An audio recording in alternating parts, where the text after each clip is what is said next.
حاضرین جمعہ، پردہ نشین خواتین اسلام،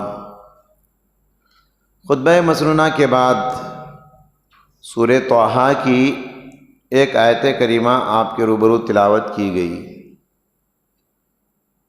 اس آیت کریمہ میں اللہ تعالی ہمارے پیغمبر پیارے نبی صلی اللہ علیہ وسلم کو نماز کی تعلیم دیتے ہوئے فرماتا ہے وَأْمُرْ أَهْلَكَ بِالصَّلَاةِ، اے پیغمبر اپنے گھر والوں کو نماز کی پابندی کی تعلیم دیجیے۔ وَاصْطَبِرْ عَلَيْهَا، اور آپ خود نماز کی پابندی کیجیے۔ لَا نَسْأَلُكَ رِزْقًا، ہم آپ سے روزی نہیں مانگتے۔ نَحْنُ نَرْزُقُكَ، بلکہ ہم خود آپ کو روزی فراہم کرتے ہیں۔ وَالْعَاقِبَةُ لِلتَّقْوَىٰ، اور انجام کار تو ہمیشہ تقوی کے حق میں ہوتا ہے۔ حاضرین جمعہ، اس آیت کریمہ میں اللہ تعالیٰ نے آپ صلی اللہ علیہ وسلم سے خطاب کیا، لیکن پورے امت محمدیہ، امت مسلمہ اس کی مخاطب ہے، ہر مومن اس کا مخاطب ہے، ہر مسلمان اس آیت کا مخاطب ہے۔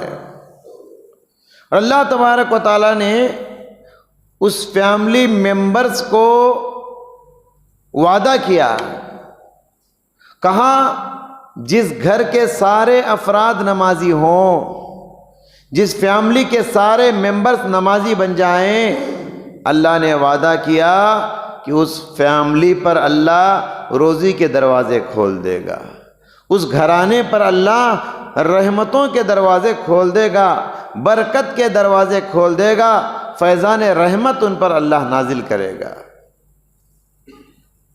آیت کریمہ اس پر اگر آپ غور کریں گے تو کیا معلوم ہوتا ہے؟ اللہ تعالیٰ نے نماز کے فوراً بعد روزی کا ذکر کیا، تو علماء اکرام نے لکھا ہے یہ آیت اس بات کی طرف اشارہ ہے جو آدمی اور جس کے گھر والے سارے فیملی ممبرز نمازی بن جائیں گے، اللہ اس کے لیے روزی آسانی سے عطا فرمائے گا۔ تو گویا نماز یہ روزی حاصل کرنے کا ایک بڑا دروازہ ہے، لیکن افسوس کہ آج انسان اسی روزی کے لیے نماز کو چھوڑ دیتا ہے، اسی پیسے روپے کے لیے نماز کو چھوڑ دیتا ہے، حالانکہ اللہ فرماتا ہے روپیہ کیسے آئے گا، روزی کیسے آئے گی؟ کہا پہلے نماز پڑھو، بعد میں روزی کے دروازے خود بخود کھلیں گے۔ محترم حضرات، گزشتہ جمعہ بھی میں نے آپ کے سامنے نماز کی حفاظت کے حوالے سے کچھ باتیں آپ کے سامنے رکھنے کی کوشش کی۔ چلیے آج کا جمعہ بھی نمازی کے حوالے سے میری گفتگو ہوگی، نماز کے کچھ اہم مسائل لے کر میں آپ کی خدمت میں حاضر ہوا ہوں۔ ویسے تو بہت سارے مسائل ہیں، کچھ اہم مسائل جن میں بہت سارے لوگ غلطیاں کرتے رہتے ہیں، تو میں اشارہ کرنا ضروری سمجھتا ہوں بطور یاد دہانی۔ سب سے پہلی بات، جب بھی ہم مسجد کو آتے ہیں، مسجد کے آداب کا پاس و لحاظ رکھیں، مسجد کا ادب کریں، یہ بہت ضروری ہے۔ اور یہ سلسلہ شروع ہوتا ہے کب سے؟ جب ہم گھر سے نکلتے ہیں، وضو کر کے مسجد کو آتے ہیں، وہیں سے مسجد کا ادب شروع ہو جاتا ہے۔ کیا تعلیم دی گئی ہم کو؟ مسجد کو جب آ رہے ہو سنجیدگی سے قدم آگے بڑھاؤ، مسجد کو آ رہے ہو خشوع خضوع کی کیفیت تمہارے دل پر طاری ہو، مسجد کو آ رہے ہو پاک صاف بن کر مسجد کے اندر آنا، یہ مسجد کا ادب ہے۔ گندے کپڑوں کے ساتھ، میلے کپڑوں کے ساتھ، گندے بدن کے ساتھ، پسینے کی بو آ رہی ہے، اس حالت میں مسجد کو نہیں آنا چاہیے۔ ہماری کسی حرکت سے کسی انسان کو تکلیف نہیں ہونی چاہیے، یہاں تک پیارے نبی نے فرمایا کہ کچی پیاز، کچا لہسن کھا کر مسجد کو نہ آؤ۔ کیوں؟ اس لیے کہ گرچہ کہ وہ حلال چیزیں ہیں، لیکن اس میں ایک طرح کی بو ہوتی ہے جو اچھی نہیں لگتی۔ تو آپ صلی اللہ علیہ وسلم نے فرمایا ان الملائکۃ تتعزی مما یتعزی منہ الانس، جن باتوں سے، جن چیزوں سے انسانوں کو تکلیف ہوتی ہے، انہی چیزوں سے فرشتوں کو بھی تکلیف ہوتی ہے، ملائکہ کو بھی تکلیف ہوتی ہے۔ تو جب کچی پیاز، کچا لہسن کھا کر آنے کی اجازت نہیں، تو بتائیے سگریٹ جلا کے ہم مسجد کو کیسے آ جائیں؟ پسینے کی بو آ رہی ہے بدن سے، ہم مسجد کو کیسے آ سکتے ہیں؟ تو مسجد کے ادب کا پاس و لحاظ ہم سب کو رکھنا ہے۔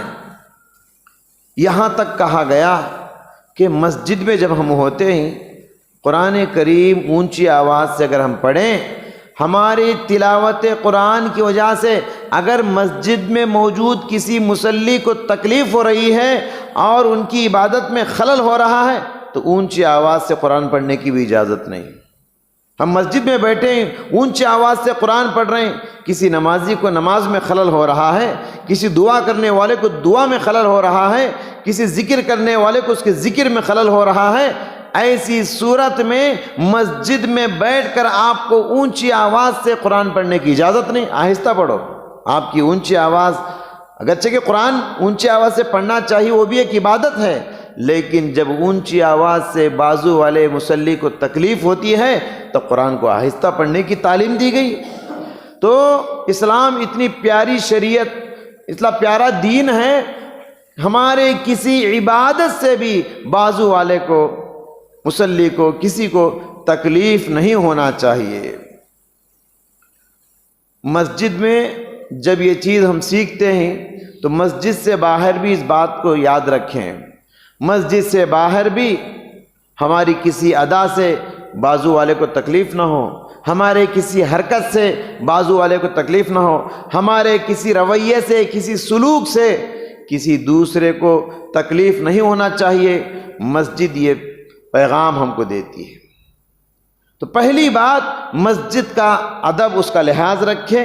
تو جب مسجد کا ادب آپ کرتے ہیں، مسجد میں آنے کے بعد اللہ کے ساتھ بھی ادب کا لحاظ رکھیں۔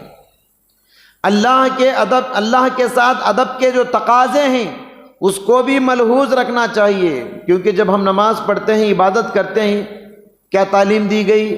ان تعبد اللہ کأنک تراہ۔ جب تم عبادت میں کھڑے ہو تو یہ سمجھو کہ تمہارے سامنے اللہ ہے، اللہ کو تم دیکھ رہے ہو یا اللہ تم کو دیکھ رہا ہے۔ تو یہ تعلیم دی گئی کہ ہمارے سامنے ہمارا آقا ہے، ہمارا پروردگار ہے، تو لہٰذا نماز کی حالت میں سامنے قبلے کی جانب تھوکنے کی اجازت نہیں۔ اس تصور کے ساتھ کہ اللہ سامنے نماز پڑھ رہے ہیں ہم، تو پھر ہم سامنے تھوک رہے ہیں، تو نعوذ باللہ کس پر تھوک رہے ہیں؟ یہ اللہ کے ساتھ بڑی بے ادبی ہوگی۔ نماز کی حالت میں سامنے تھوکنے سے پیارے نبی صلی اللہ علیہ وسلم نے منع فرما دیا ہے۔ ابو داؤد کی حدیث ہے، آپ صلی اللہ علیہ وسلم کسی گاؤں سے گزر رہے تھے، کسی قبیلے سے گزر رہے تھے، ایک مقام پر ایک امام صاحب نماز پڑھا رہے تھے، پیچھے جماعت تھی۔ پیارے نبی صلی اللہ علیہ وسلم نے دیکھا ان امام صاحب کو نماز کی حالت میں سامنے تھوک دیے۔ پیارے نبی صلی اللہ علیہ وسلم نماز ختم ہونے کا انتظار کیے۔ ختم ہونے کے بعد لوگوں کو بلا کر کہا، آئندہ سے ان صاحب کو امامت کی اجازت نہ دینا، آئندہ سے ان صاحب کو امامت کے لیے آگے نہ بڑھانا۔ جب دوسری نماز کا وقت آیا، وہ امام صاحب نماز پڑھانے کے لیے آگے جا رہے تھے، پیچھے سے لوگوں نے روکا اور کہا، آپ کو آج سے مصلی پر کھڑے ہو کر نماز پڑھانے کی اجازت نہیں۔ امام صاحب نے کہا، ایسی بات کیا ہو گئی، کیوں ایسے مجھے روک رہے ہو؟ لوگوں نے کہا، پیارے نبی صلی اللہ علیہ وسلم نے منع فرمایا ہے آپ کی اقتداء میں اور آپ کی امامت میں نماز پڑھنے سے۔ وہ صحابی دوڑے دوڑے پیارے نبی صلی اللہ علیہ وسلم کی خدمت میں حاضر ہوئے، کہا، اللہ کے نبی، کیا آپ نے فرمایا ہے کہ میری اقتداء میں نماز نہ پڑھو؟ تو کہا، ہاں، میں گزر رہا تھا راستے سے، میں نے تم کو دیکھا امامت کی حالت میں، نماز کی حالت میں تم سامنے تھوک دیے، اور سامنے تھوک کر تم نے کس کو تکلیف دی؟ انک قد آذیت اللہ ورسولہ، سامنے تھوک کر نماز کی حالت میں تم نے اللہ اور اس کے رسول کو بہت تکلیف پہنچائی ہے۔ تو مسجد میں جہاں مسجد کے ادب کا لحاظ رکھنا ہے، وہیں اللہ کے ساتھ بھی ادب کے جو تقاضے ہیں ان کا بھی پاس و لحاظ رکھنا یہ بہت ضروری ہے۔ اسی لیے کیا کہا گیا؟ وَقُومُوا لِلَّهِ قَانِتِينَ، ادب کے ساتھ مسجد میں نماز میں کھڑے ہو جانا۔ محترم حضرات، یہ غلطی مسجد میں جو ہم سے ہوتی ہے، عام طور پہ جہاں بھی ہم نماز پڑھتے ہیں، نماز کے وقت سترے کا پاس و لحاظ نہیں کرتے۔ نمازی کسی جگہ نماز پڑھتا ہے، سامنے کوئی چیز نہیں ہے، کھلا میدان ہے، تو سترے کا اہتمام کرنا بہت ضروری۔ سترہ کسے کہتے ہیں؟ نمازی سجدے کی جگہ پر ایک ہاتھ کے برابر اونچی کوئی چیز رکھے۔ اس زمانے میں اللہ کے نبی نیزہ گاڑ لیتے تھے سامنے، کوئی کرسی کو سترہ بنا سکتے ہیں، کسی دیوار کو سترہ بنا سکتے ہیں، کسی پلر یا ستون کو سترہ بنا سکتے ہیں، یا کوئی آدمی بیٹھا ہوا ہے اس کو بھی سترہ بنا کے آپ نماز پڑھ سکتے ہیں۔ بہرحال ہماری نماز سترے کے ساتھ ہونا چاہیے، سامنے کوئی چیز ہو، کیونکہ نمازی کے سامنے سے گزرنا یہ نماز کو خراب کرتا ہے۔ میں سترے کے بغیر نماز پڑھ رہا ہوں، کوئی آدمی میرے آگے سے گزر گیا، میری نماز خراب ہو جائے گی۔ تو لہٰذا سترہ رکھ کے نماز پڑھنا چاہیے، سترے کے بغیر جہاں چاہیں۔ بعض لوگ تو مسجد کے آخری صف میں کھڑے ہوتے ہیں، کوئی سترہ نہیں ہوتا۔ تعلیم تو یہ گزشتہ جمعہ بھی میں بتایا تھا، پہلی صف میں کھڑے ہو جائیں تو سترہ خود بخود دیوار سترہ بن جاتا ہے۔ تو نمازی کے سامنے سے گزرنا یہ بہت بڑا گناہ ہے، بہت بڑا گناہ ہے۔ پیارے نبی صلی اللہ علیہ وسلم نے ارشاد فرمایا کہ اگر کسی نمازی کے سامنے سے گزرنے والے کو معلوم ہو جائے کہ نمازی کے سامنے سے گزرنے والے کو آخرت میں کتنا بڑا عذاب ملنے والا ہے، تو وہ 40 کی مدت تک کھڑا رہنا پسند کرے گا، مگر کبھی سامنے سے گزرنا پسند نہیں کرے گا۔ راوی حدیث کہتے ہیں پیارے نبی نے صرف 40 کی مدت کہا، تو وہ 40 کیا ہے معلوم نہیں، 40 دن بھی ہو سکتے ہیں، 40 ہفتے بھی ہو سکتے ہیں، 40 مہینے بھی ہو سکتے ہیں، 40 سال بھی ہو سکتے ہیں۔ فرمایا نمازی کے سامنے سے گزرنے والے کے لیے آخرت میں جو عذاب ہے، اگر اسے معلوم ہو جائے وہ 40 سال کھڑا رہنا پسند کرے گا، مگر نمازی کے سامنے سے گزرنا کبھی پسند نہیں کرے گا۔ آپ اندازہ لگائیے، 2-4 منٹ ہم انتظار نہیں کر سکتے، نمازی کے سامنے سے گزر جاتے ہیں۔ یہ کتنا بڑا گناہ ہے، بہت بڑا گناہ ہے نمازی کے سامنے سے گزرنا۔ اکثر لوگوں کو معلوم نہیں ہے، ایسے ہی گزر جاتے نمازی کے سامنے سے۔ 2-4 منٹ انتظار کرنا چاہیے۔ تو یہاں تک پیارے نبی نے فرمایا 40 سال بھی چاہے تو آپ انتظار کر لیں گے، مگر کبھی نمازی کے سامنے سے نہیں گزریں گے۔ یہ آسان ہے اس عذاب کے سامنے جو جہنم میں اس کے لیے انتظار کر رہا ہے۔ تو محترم حضرات، اسی لیے کیا تعلیم دی گئی؟ آپ نماز پڑھ رہے ہیں، آپ کے سامنے سے کوئی گزرنا چاہتا ہے، آپ نے فرمایا فَلْيَدْفَعْهُ، آپ دھکا دے کے اسے روک دیجئے، آپ اس کو جانے نہ دیجئے، یہ قدم آگے بڑھا کے آپ اس کو روک دیجئے۔ فَلْيَدْفَعْهُ، دھکا دے کے اس کو روک دیجئے۔ فَإِنْ أَبَى، آپ علیہ السلام نے فرمایا پھر بھی وہ انکار کرتا ہے، آگے سے ہی گزرنا چاہتا ہے، آپ کی بات نہیں سن رہا ہے، فَلْيُقَاتِلْهُ، آپ اس سے نماز کی حالت میں لڑیے، اتنا زور سے زوردار دھکا دیجیے، اس سے لڑیے تاکہ وہ سامنے سے نہ گزرے۔ کہا کیوں؟ فَإِنَّهُ شیطان، اس لیے کہ جو نمازی کے سامنے سے گزرنا چاہتا ہے، روکنے کے باوجود نہیں رکتا ہے، وہ انسان کے روپ میں شیطان ہے، وہ انسان کے روپ میں شیطان ہے جو نمازی کے سامنے سے گزرنا چاہتا ہے۔ کتنی بڑی بات کہی گئی۔ اسی لیے پیارے نبی صلی اللہ علیہ وسلم سترے کے بغیر نماز نہیں پڑھتے تھے۔ ایک مرتبہ پیارے نبی صلی اللہ علیہ وسلم نماز پڑھ رہے تھے، ایک بکری کا بچہ آ گیا، بکری کا بچہ آ گیا تو اللہ کے نبی اس بے زبان بکری کے بچے کو بھی نمازی اپنے سامنے سے گزرنے نہیں دیے۔ بکری کا بچہ آ رہا تھا تو پیارے نبی کیا کرے، جلدی جلدی قبلے کی طرف آگے بڑھ گئے نماز کی حالت میں۔ اور وہ بکری کا بچہ آپ کے پیچھے سے چلا گیا تو پیارے نبی پھر پیچھے آ کے کھڑے ہو گئے. تو ایک بکری کے بچے کو بھی آپ علیہ الصلوۃ والسلام سامنے سے گزرنے کا موقع نہیں دیے. ہاں جب جماعت کے ساتھ نماز ہو رہی ہے تو اس کا مسئلہ، سترے کا مسئلہ الگ ہے. امام صاحب نماز پڑھا رہے ہیں، پیچھے بہت بڑی جماعت کھڑی ہوئی ہے، تو سترے کا مسئلہ الگ ہے. ہر مصلی کو سترہ رکھنے کی ضرورت نہیں، امام کا سترہ سب کا سترہ ہے. پیارے نبی صلی اللہ علیہ وسلم نے فرمایا سترۃ المصلی سترۃ الامام سترۃ لمن خلفہ. کہا امام کا سترہ سارے مصلیوں مقتدیوں کا سترہ ہے. تو امام اکیلا سترہ رکھ لے تو اس سے کیا معلوم ہوا کہ ضرورت کے لحاظ سے صفوں کے درمیان سے گزرا جا سکتا ہے. کبھی کسی انسان کو ضرورت ہوتی ہے، اشد ضرورت، پیٹ میں درد آ گیا، کبھی قے ہو گیا، قے ہوئے جیسا ہے انسان کو، ہاں جی، کبھی ضرورت محسوس کرتا ہے انسان، ایسے موقع پہ انسان صفوں کے درمیان سے چل کے جا سکتا ہے. اس سے نمازیوں کو خلل نہیں ہوتا، نماز خراب نہیں ہوتی، اجازت دی گئی. سترۃ الامام سترۃ لمن خلفہ. تو ابن عباس رضی اللہ عنہ کہتے ہیں ایک مرتبہ میں اپنی گدھی پر سوار ہو کے جا رہا تھا اور میدان میں اللہ کے نبی صلی اللہ علیہ وسلم نماز پڑھا رہے تھے، پیچھے صحابہ کی جماعت کھڑی ہوئی تھی. میں گدھی سے اترا اور صفوں کے درمیان سے چل کر گیا، کوئی صحابی مجھے نہیں روکے، کوئی صحابی مجھے نہیں روکے. تو معلوم یہ ہوا کہ جب امام کو سترہ ہو تو ضرورت کے لحاظ سے مقتدیوں کے درمیان سے گزرا جا سکتا ہے. امام کا سترہ سارے مقتدیوں کا سترہ ہے. محترم حضرات، ایک بہت بڑا مسئلہ نماز کی حالت میں وسوسے کا ہے.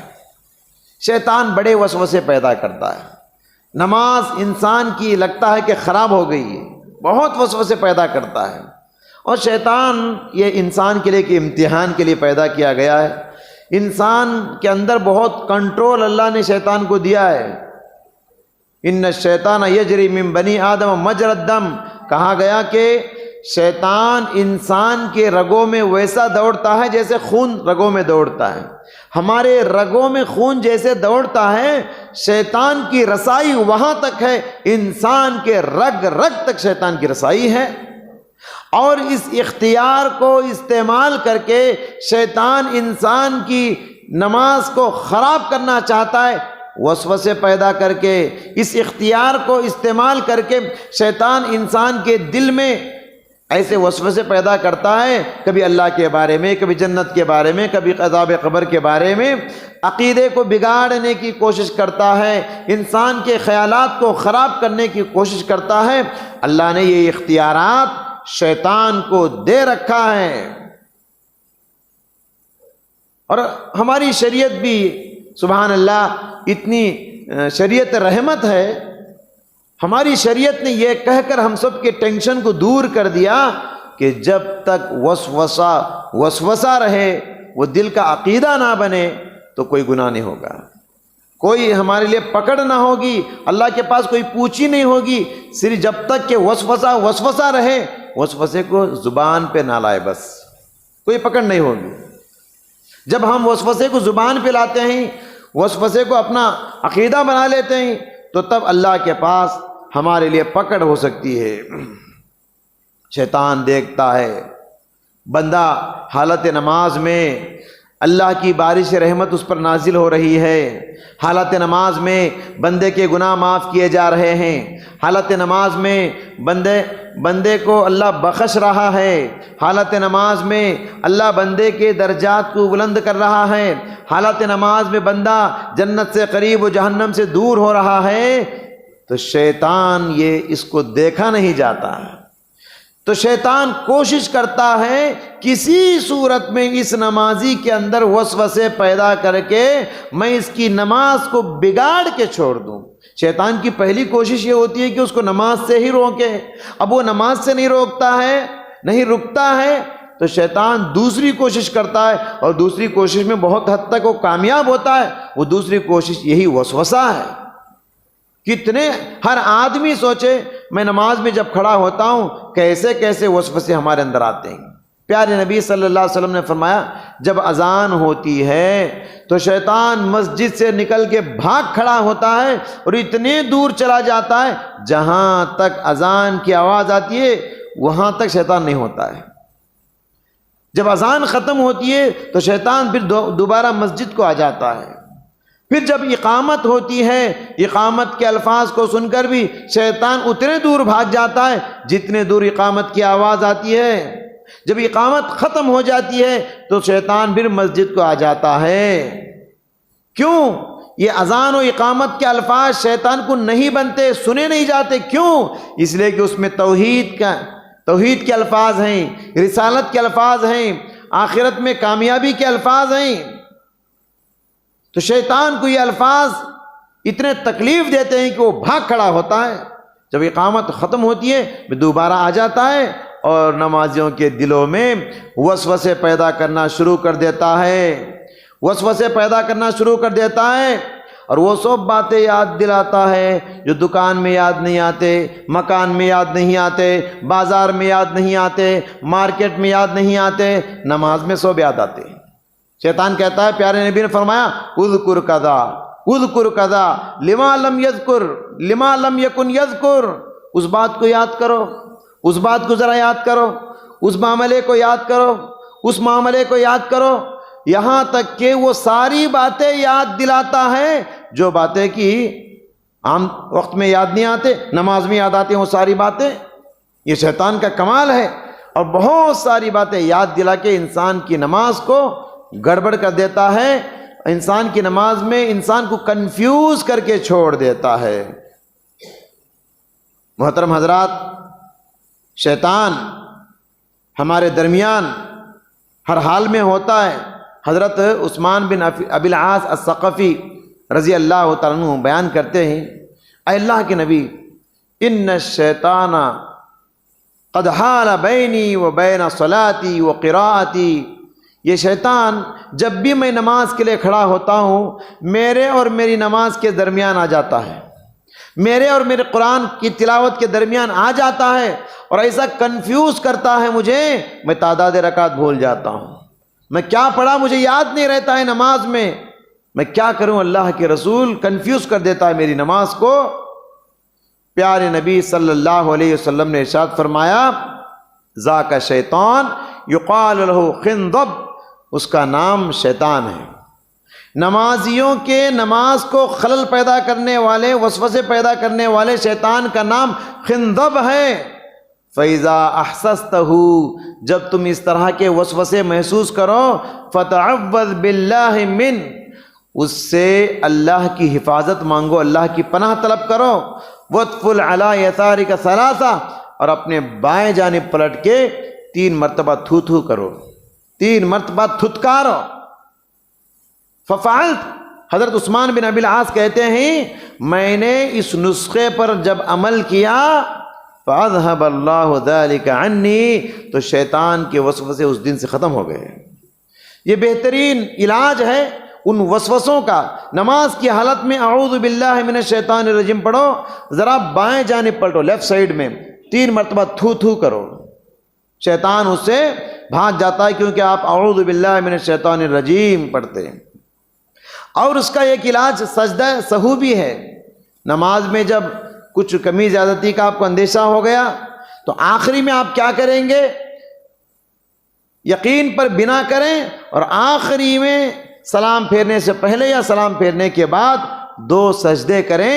ان سجدوں کو سجدے سہو کہا جاتا ہے۔ سجدہ سہو سے شیطان ناکام و نامراد ہوتا ہے۔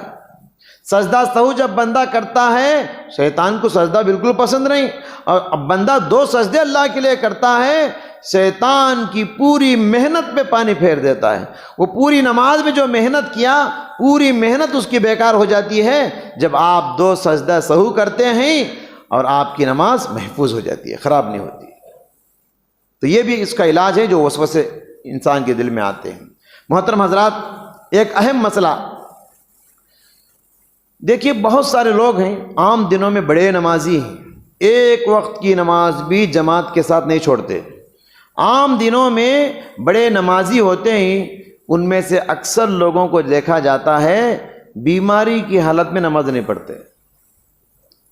جب بیماری آ جاتی ہے، ہسپتال میں ایڈمٹ ہیں یا آئی سی یو میں ہیں یا گھر میں ہیں، بیماری کی حالت میں نماز میں سستی کرتے ہیں، بالکل بعض لوگ تو نماز ہی نہیں پڑھتے۔ ان کو ڈرنا چاہیے، یہ بہت بڑی غلطی کر رہے ہیں۔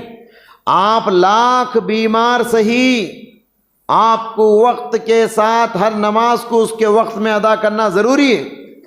جب تک آپ کو ہوش و حواس ہے، جب تک آپ کا خیال ٹھیک ہے، آپ کو بیماری کی حالت میں بھی وقت پر نماز ادا کرنا یہ ضروری ہے۔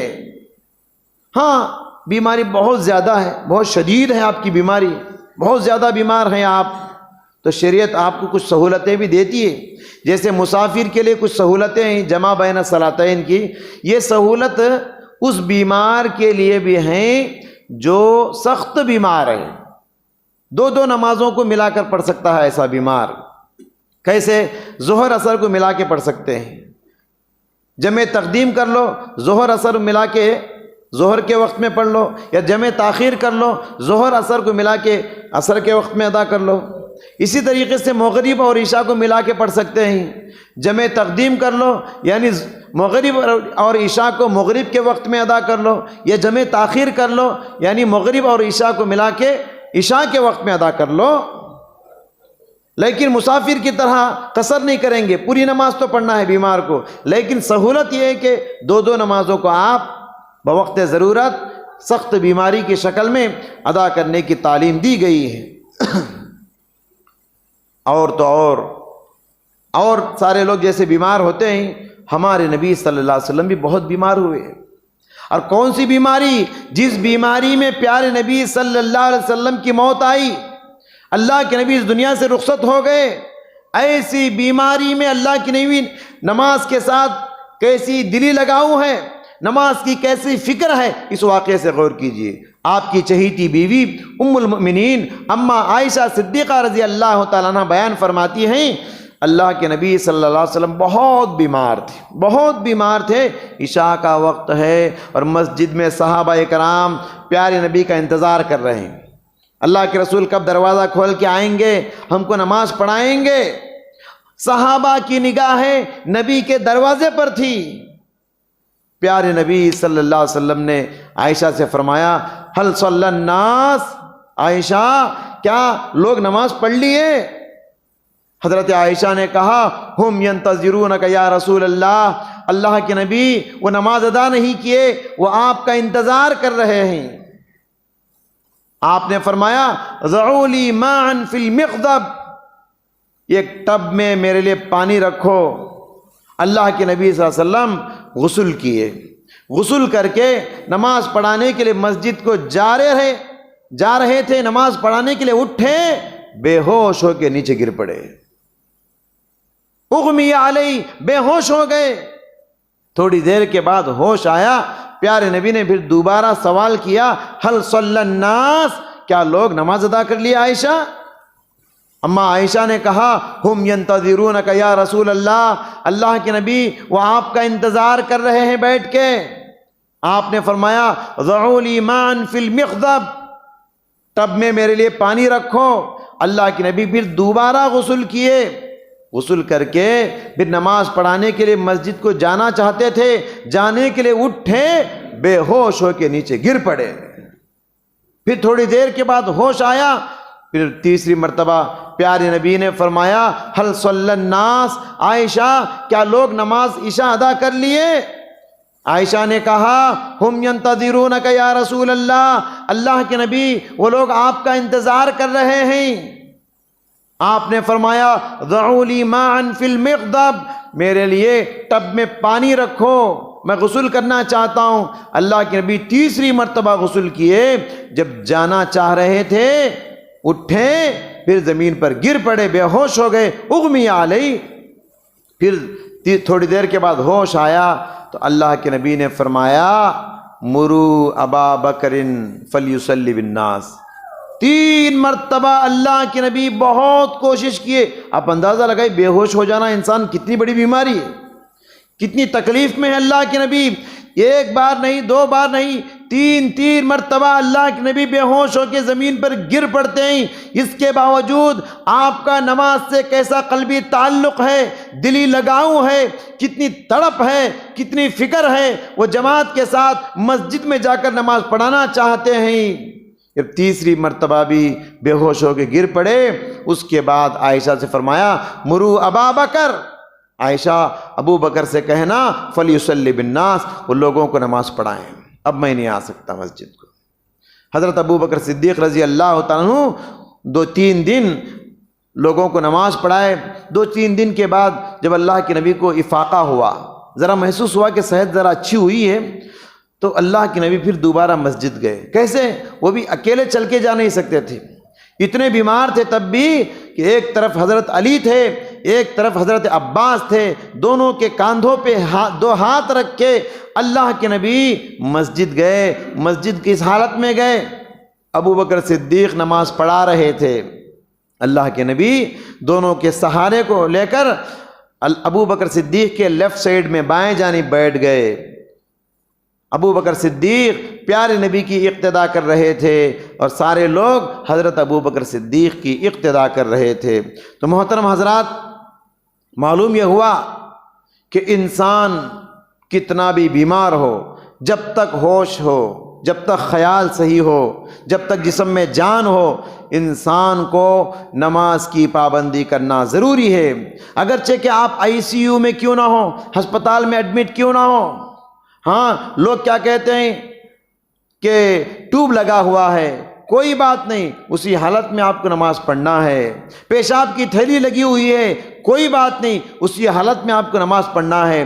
پیشاب کے قطرے رکتے نہیں، کوئی بات نہیں، وضو کیجئے، آپ نماز شروع کر دیجئے۔ پیشاب کے قطرے جاری ہیں اور آپ کی نماز بھی جاری ہے۔ لوگ کہتے ہیں گیس پرابلم ہے مولوی صاحب، نماز کیسے پڑھے؟ کوئی بات نہیں، آپ وضو کیجئے اور نماز شروع کر دیجئے۔ اگرچہ کہ ہوا جاری رہے، آپ کی نماز بھی جاری رہنی چاہیے۔ اگرچہ کہ قبلے کی طرف منہ کرنا نہیں ہوتا ہے آپ کو، کوئی بات نہیں، اللہ تعالیٰ آپ کو معاف کرے گا۔ بیماری کی حالت میں کھڑے ہو کے نہیں پڑھ سکتے، بیٹھ کر نماز پڑھو، بیٹھ کر نہیں پڑھ سکتے لیٹ کر نماز پڑھو، بہرحال نماز پڑھنا ہے، نماز کو چھوڑنے کی اجازت نہیں۔ حضرت عمران بن حسین رضی اللہ تعالیٰ عنہ، ان کو بواسیر کی بیماری تھی، پائلس جسے کہتے ہیں، تو بواسیر کی بہت سخت بیماری تھی۔ 30 سال تک حضرت عمران بن حسین رضی اللہ تعالیٰ عنہ بیمار رہے، 30 سال تک۔ پیارے نبی نے حضرت عمران سے فرمایا صلی قائما، عمران کھڑے ہو کر نماز ادا کرو، فإن لم تستطع فقاعدا، کھڑے ہو کر ادا نہیں کر سکتے تو بیٹھ کے نماز ادا کرو، اگر بیٹھ کر بھی نماز ادا نہیں کر سکتے فعلی جنب، تو لیٹ کر نماز ادا کرو۔ ایک مرتبہ پیارے نبی صلی اللہ علیہ وسلم بھی گھوڑے سے گر گئے، جیسے ہم لوگوں کو ہڈی ٹوٹ جاتی ہے، پیارے نبی صلی اللہ علیہ وسلم کی پیر کی ہڈی میں فریکچر ہو گیا، پیارے نبی کی ہڈی ٹوٹ گئی، تو اللہ کے نبی مسجد جا نہیں سکتے تھے، اپنے ہی گھر میں نماز پڑھتے تھے، بیٹھ کر اپنے ہی گھر میں بیٹھ کر نماز پڑھتے تھے۔ تو صحابہ کرام بھی گھر میں آ گئے، گھر میں جماعت بنا کے نماز پڑھنے لگے۔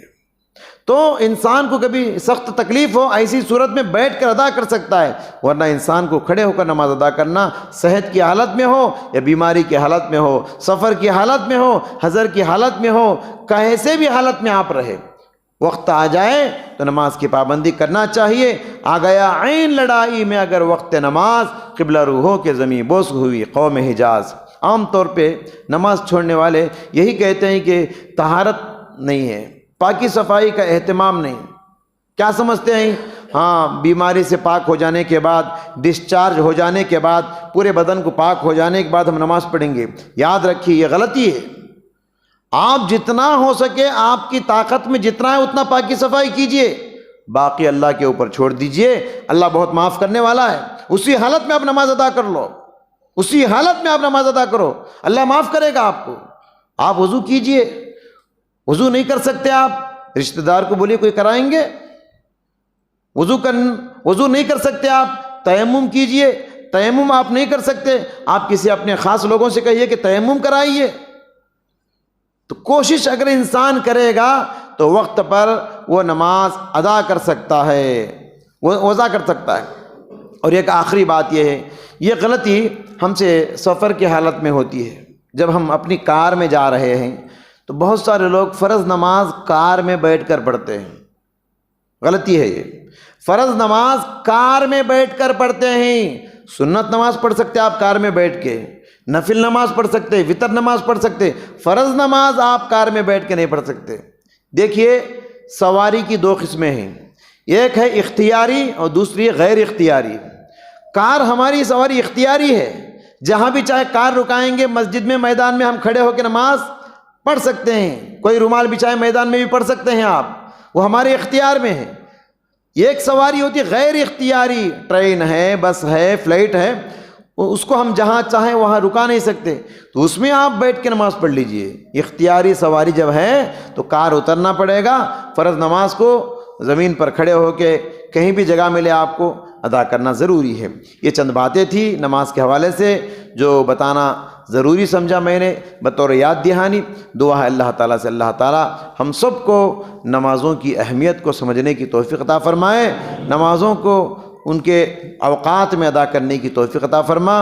اے اللہ ہر نماز کو پابندی کے ساتھ، خشوع خضوع کے ساتھ، ادب کے ساتھ ادا کرنے کی توفیق عطا فرما۔ اے اللہ رمضان کا مہینہ آ رہا ہے، اے اللہ رمضان سے پہلے رمضان کی تیاری کرنے، نیک جذبات کے ساتھ اس کا استقبال کرنے کی توفیق عطا فرما۔ الہ العالمین ہم سب کو صحت کی دولت عطا فرما، بیماریوں سے، بلاؤں سے، وائرس سے ہم سب کی حفاظت فرما، ہم سب کے نیک عزائم کو پورے فرما۔